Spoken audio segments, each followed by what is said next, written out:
Kai Yamato sat on the edge of his bed, sunlight streaming through the window and warming his face. The decision to put breakpoint on an indefinite break was still fresh in his mind. It wasn't easy to step away from the band, but deep down, he knew it was the right choice. The endless tension and stress had taken their toll, and the band's break felt like a breath of fresh air. For the first time in months, he had a free afternoon. No rehearsals, no rushing to gigs. It felt strange but liberating. "Breakfast's ready," Marissa called from the kitchen. Kai stretched and made his way downstairs.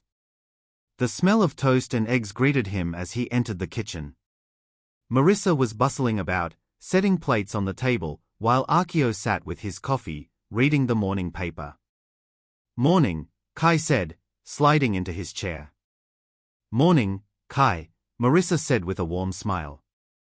Akio looked up, giving him a small nod. "You're up early." "Yeah," Kai replied. Felt like starting the day for once. Akio raised an eyebrow but didn't comment further. Their conversations had been less tense lately, and while Kai knew his dad still had high expectations, there was a subtle shift in how they spoke to each other. "How's school going?" Akio asked after a moment. Kai hesitated but decided to be honest. "Better. I'm catching up on my assignments." "It's manageable." Akio nodded. "Good.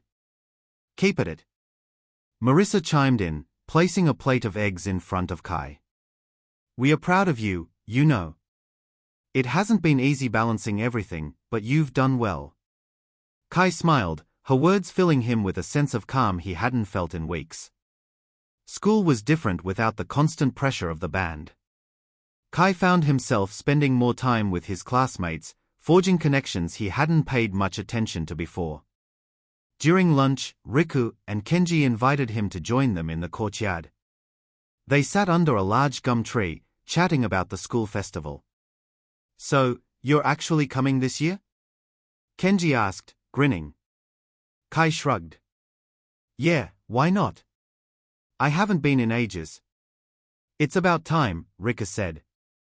"We've got a soccer match lined up, and we could use an extra player. Think you're up for it?" Kai hesitated, but the invitation felt genuine. "Yeah, I'll play." Kenji clapped him on the shoulder. "That's the spirit, mate."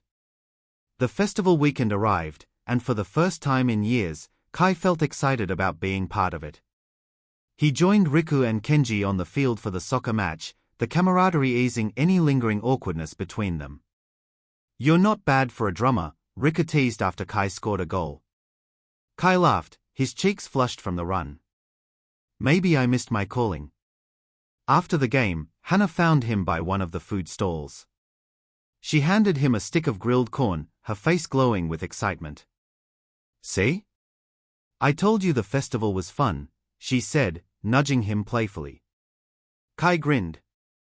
"You were right. I should have come sooner." They wandered through the stalls together, chatting easily. For the first time in a long while, Kai felt like he truly belonged. At home, Kai's relationship with his parents continued to evolve. Akio had become more open, his tone softer during their conversations. One evening, as they washed dishes together, Akio surprised Kai by bringing up his own past. "When I was your age," Akio began, his voice measured, "I didn't have the chance to do things like music or sport. It was all about survival and work." Kai looked up, startled. Akio rarely shared stories about his younger years. "That's why I've been so hard on you," Akio continued. "I wanted to make sure you stayed focused on what's important. But I see now that what's important to you isn't the same as what was important to me." Kai swallowed hard, his throat tightening. "Thanks, Dad. That means a lot." Akio nodded, his expression thoughtful. "Just promise me you'll keep working hard. Whatever you do, don't give up on yourself." "I won't," Kai said, his voice steady. Without the band taking up all his time, Kai found himself rediscovering other interests. He picked up sketching again, filling pages with drawings of landscapes, people, and sometimes random doodles. He also began writing lyrics, not for Breakpoint, but for himself. Music was still part of him, but now it felt more personal, a way to express his thoughts without the pressure of performance. His family began spending more time together too. Weekends were filled with shared meals, walks through the park, and quiet evenings watching old movies. Marissa often brought up stories from Kai's childhood, her laughter filling the room. "Do you remember when you tried to make your own drum kit out of pots and pans?" she said one evening, giggling. "You made such a racket, but you were so proud of yourself." Kai groaned, covering his face with his hands. "Mum, stop embarrassing me." Akio chuckled. "At least now you can call it practice." Months passed, and the space left by the band began to fill with new experiences. Kai's relationships with his classmates deepened, his marks improved, and his family's bond grew stronger. One afternoon, as Kai walked home from school, his phone buzzed with a message. "Hiroshi, hey, mate. Been thinking. When you're ready, let's jam again." Kai stopped, a small smile spreading across his face.